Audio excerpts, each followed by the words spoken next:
I'm going to piss off a lot of New Yorkers when I say this. Madison Square Garden is not the world's most famous arena. However, from a fight standpoint is what I mean by that. If you ask an artist or a basketball player or a hockey player, you might hear that it is the world's most famous arena, and I would agree in that aspect. There's been many magical moments to happen at Madison Square Garden from a different sports or entertainment aspect. But when it comes to fighting, the biggest fights and best fights don't happen at the so-called world's most famous arena.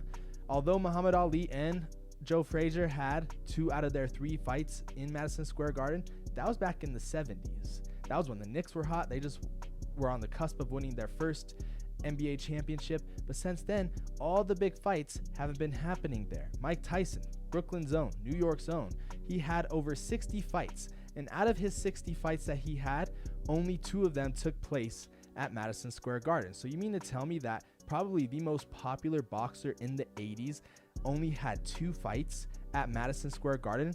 And if he did fight in New York, he fought in different parts of New York like Buffalo and Albany. There's nothing wrong with those places, but they weren't Madison Square Garden. And during the 90s, Mike Tyson fought mostly at MGM Grand in Vegas. The 2 Holyfield fights were in Vegas, not Madison Square Garden. That's something to take into account. Now, Floyd Mayweather, a lot of his fights were in Vegas, and towards the end of his career, he was basically the owner of MGM Grand. That was literally his house. The biggest fight in boxing at the time, 2015, him and Manny Pacquiao, was at the MGM Grand Garden Arena, not Madison Square Garden. Had T-Mobile Arena been built, I'm sure that fight would have been at T-Mobile Arena. But that leads me into the question of, what is the world's most famous arena then, if it's not Madison Square Garden, when it comes to the fight aspect, when it comes to boxing and MMA? That would lead to T-Mobile Arena, and here's why. T-Mobile Arena played host to probably one of the most high-selling pay-per-views of all time, UFC 200, headlined by Miesha Tate and Amanda Nunes. They had the biggest fight in combat sports history there between Floyd Mayweather and Conor McGregor.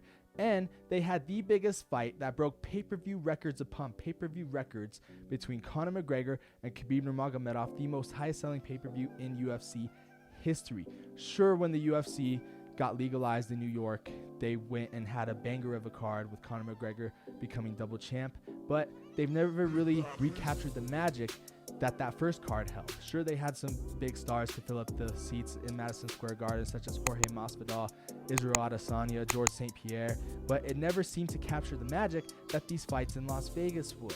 Tyson Fury has fought so many times in Las Vegas, not so much Madison Square Garden. All 3 of Canelo and Triple G's fights took place at T-Mobile Arena. You mean to tell me, if Madison Square Garden was the world's most famous arena, how come Triple G and Canelo's fights, none of them were in MSG? They were all at T-Mobile Arena. Do you know what I mean here? Because I see a pattern. And with the upcoming fight between Ryan Garcia and Gervonta Davis happening at T-Mobile Arena this weekend, not Madison Square Garden, just blows my mind that the media continues to build up Madison Square Garden like it's some magical place for boxing and mixed martial arts when it's really not. That title goes to Las Vegas, and I guarantee you they will have more and more big fights to come as two of the biggest fights in boxing history happen at T-Mobile Arena. The biggest fight in UFC history took place at T-Mobile Arena. So I don't want to hear anything about Madison Square Garden. Las Vegas is where everything big happens, and it will stay that way probably until we're all gone.